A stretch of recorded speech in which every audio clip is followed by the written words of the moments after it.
Hello YouTube, and especially all you campers out there. It's a beautiful spring morning. Woodpecker in the tree behind me if you can hear it, and I'm doing a follow-up video today, hopefully a very short one, on how to assemble the Salt Creek tent, which I did an overnight review of previously. In that video I did a time lapse of the setup process because I actually thought it would be the most boring part of the video for a lot of viewers, and I was trying to keep it as short as possible. But I've had a lot of requests about the DAC hub pole setup system, and I think there's some confusion because apparently there's not a lot of information out there on how to set one up, and that's something that some people are wanting to know a bit more about before investing their money in a tent from Big Agnes. And this is probably going to apply to a lot of tent manufacturers out there that use these very popular hub pole systems. So I've already got the tent laid out here to save a little bit of time. What I'm going to do is show you how the DAC pole assembly goes together and what the pieces do, and then focus on what I think may be the most confusing part, which is the top bar that pulls tension across above the two side doors and in the middle, because it's the only part that's not integrated into the main pole system. And then I'll show you real quick how to tuck those two sides into the sewn corner pockets on the tarp. So for this setup, I'm not using the ground cover, but I do want to remind you that this is color coded. Big Agnes did a great job. The tent, the tarp, and the poles are all color coded. Orange is the front of the tent, white or silver, if you want to call it that, is at the back. And as long as all those colors line up, you're not going to have any problems getting the poles in the right order, or the fly or the ground cover for that matter. So I'm going to go ahead and pull this out of the bag. And as I said in the earlier review, the only thing I don't like about hubbed pole system like this, when it has curved pieces, is it's hard to keep everything straight. You can see when the pieces are straight, well, they're very linear, they're small, they're easy to deal with. But this has big curved components in the front. Because of that, there's nothing you can do about it. Some of the poles are just going to be curved. So when I open this, there's one hub here in the center. I'll show you this. There's just basically this X right here, and that's where everything's going to attach. And as you unravel this, it's going to start to kind of auto assemble, because the bungee that runs through it's going to push all the appropriate pieces in order.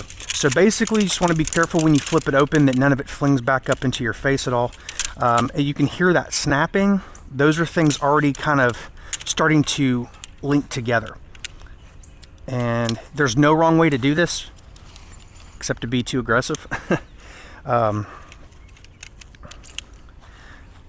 So you can see these silver poles here is orange and it runs to silver. Those are going to go at the back, just in case you ever get confused. That's what's going on there. And then see, we got this curved element here, and the same goes here. So the only part of this, I'll move this back up closer to the camera again. I want to show you a wide shot of it when I assemble it. This little nodule here spins, and this is going to be that crossbar locking mechanism. Now it won't turn this way, but it will spin this way. And the great thing is once you get this on the tent, there's only one way this makes sense. The clip part goes down and the lock goes up top. So we're just going to drag this back into the frame here, kind of like a big spider. I'm just going to start at the back. It's really helpful when there's no wind. And just basically, this is the silver, white end, whatever you want to call that color of the tent. It matches up to the silver pole.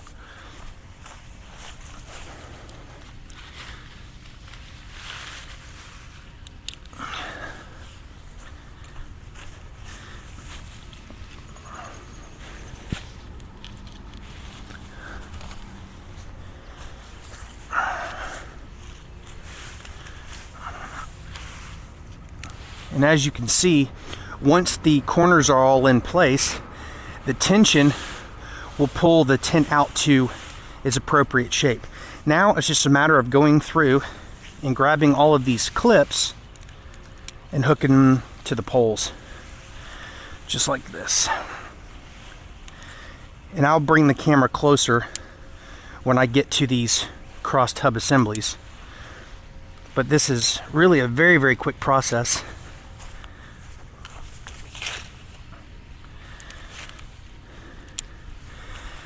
Again, from anyone who set up a tent before, this is going to be very, very familiar. If you're new to camping, which some of the requests were from people who really hadn't done this before. I know a lot of people during COVID especially got very interested in the outdoors and doing things that didn't require being in general public. The philosophy is really simple. These are just really hooks that go over the pole like little arms. Very simple, but the main stitching all the way back into the X matches up with the pole shape. So this hub design in the back, where that X is, there's actually an X in the fabric. So everything just makes perfect sense.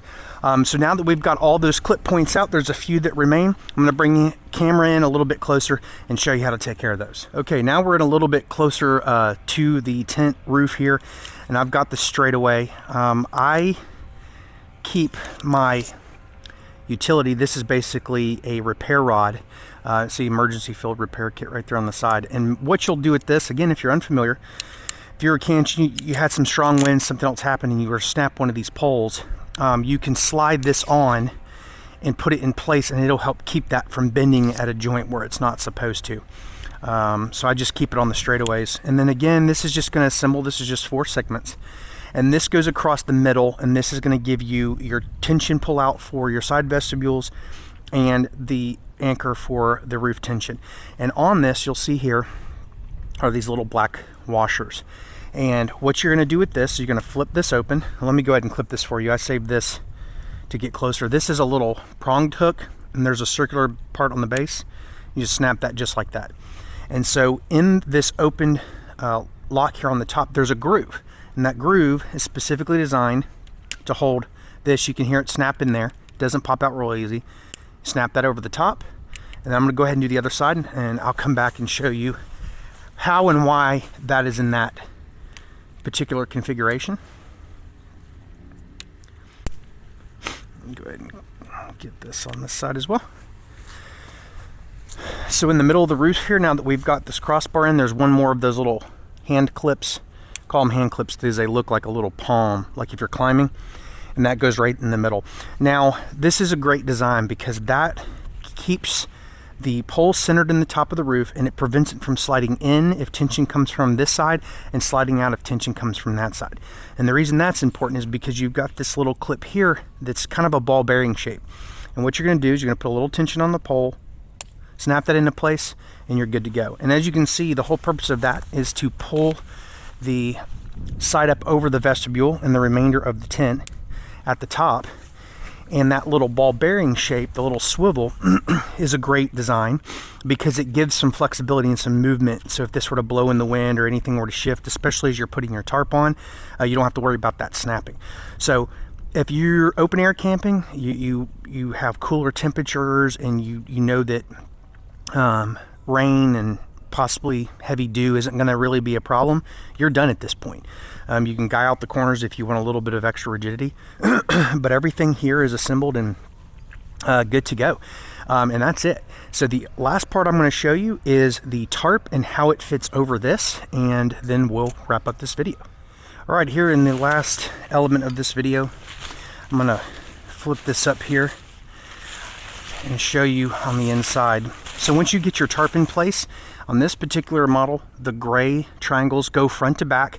The one with the main door obviously goes to the front. And when you get it laid out, you're gonna have a cross stitch with wide points through the middle that kind of echo this crossbar. And on the inside, you have this little corner here that's reinforced with triangular stitching. And then in here, there's nylon webbing pocket and a nylon webbing grab point. And all you're gonna do is you're gonna tuck this component into this pouch here, and that's going to give you some stability on the tarp so it doesn't shift front to back, left to right, and obviously gives better hold in wind. Now I've already got this side on the opposite side of the tent in place, so you can see what this would look like when you pull it straight. And then just use the pull out point, slide it in there like that, and then pull this down, and you'll see there's tension now on this, which is good. So as you guy out the side points on the ground, you have a point here at the top that keeps everything tight, and it gives you a little bit of an overhang when you're coming out the door.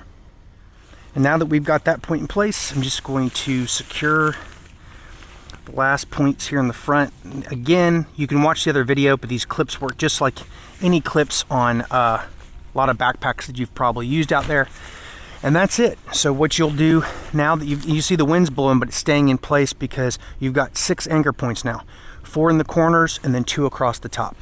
It also gives you nice tension. So if you want to use the vent on top, you've got some tension that kind of hold that in place. And then for your guy out points, I use the second point because I roll the side vestibules back. So this weather overhang here for the zipper is where I focus on. So that's the back panel. And then you just would pull this out like this and anchor it down and do the same to the other side. And then at the front, obviously, you either want to roll this up or pin this out. And when you pin that out, you can roll both of these doors open and it'll create like a triangle shape so you can get it in and out of the front. And that's it, guys. Not a lot to it. I could see how it would be confusing if you've never used it, but that is the genius of this particular DAC pole setup. Again, tents of a similar design are probably going to use similar components because after all, the pole is kind of designed independent of the tent. It's designed for this model, but it's not designed unique to this tent. So the DAC system can be integrated with lots of other tents on the platform, other ones from Big Agnes, and a host of other manufacturers out there. As I think DAC is probably the most well used or well represented pole hub system in the tent world. I could be wrong on that, but all of the tents that I've used have been DAC or proprietary. So there you have it, guys. I hope that helps out with any questions you had on how to assemble this, and that makes you more confident in your purchase so that you can get whatever it is you need and enjoy the outdoors. Well, that's going to do it. If you're interested, if you stumbled upon this on accident and you're interested in my first overnight impressions with this tent, I'll go ahead and link that video here just in case, or if you want to jump back to it and see exactly what I was talking about. But there you have it. So thanks for joining me. Until the next time, guys, be safe and God bless.